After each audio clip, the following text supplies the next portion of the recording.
Hello lovelies, let's cover a square cake today.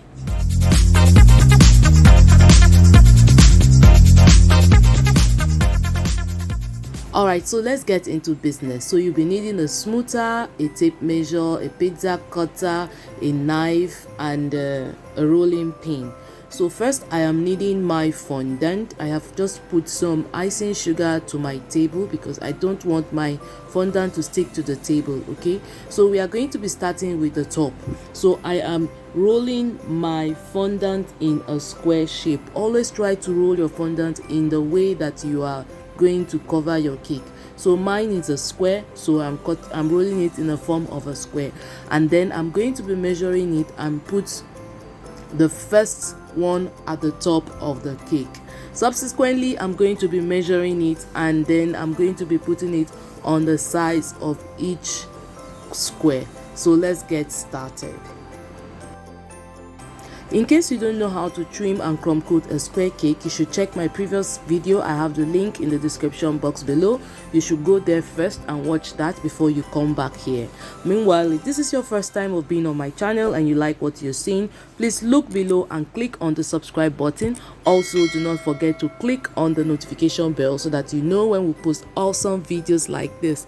We are all about cake decoration. We love to work with fondant. We love to decorate cake. We also love to work with wafer paper. We just love caking it. We'll also like to have your comments in the comment section. If you have a video that you would love to see us make, you can please request it on the comment section, and if we can, we will do it. And while you're at it, please also share our videos to your friends and your family. Share it on all your social media platforms and all your Facebook groups and WhatsApp groups. We'll be very happy if you do that. Thank you so much. Okay, so I forgot to mention that I'm also going to be using a blade. I love to use blades so that I can have a sharp cut. So make sure you get a packet of blades so that each time you want to cover your cakes, you can just get a brand new one so that it's sterile. Okay, so I'm going to be using the blade to give me a sharp cut on all my edges.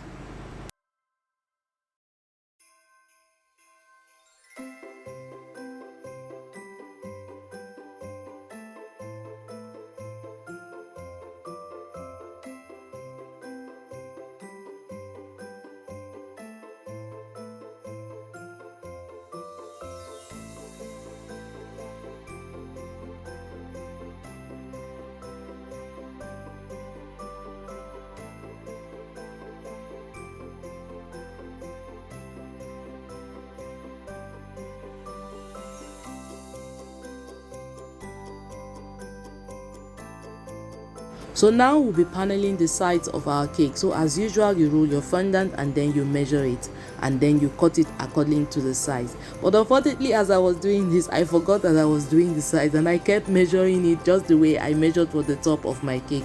So it's a little bit larger, but it doesn't matter, it still works. It's just that it gives you excess at the top. So just do that. If possible, you can just roll out 4 all at once and then cover it up and then pick them one after the other and then start paneling immediately.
Once we are done with this side, we are going to go to the opposite direction and we are going to panel it.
Okay, so we are done doing all the paneling. Now I am just going to be using my two smoothers at the same time, and then I'm trying to get sharp edges on each side without having to flip my cake over.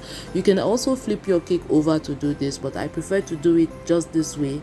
Okay, sometimes when you flip your cake over, your fondant kind of crumbles or kind of shrinks. Okay, so I like this method of just using your smoother around the sides until you have enough, or until your edges are sharp enough.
So we'll soon be done with our cake. The next thing is cleaning up your board and getting set for your decoration. So I used this square cake to make a box. I'm going to be posting the video tomorrow, so watch out for it.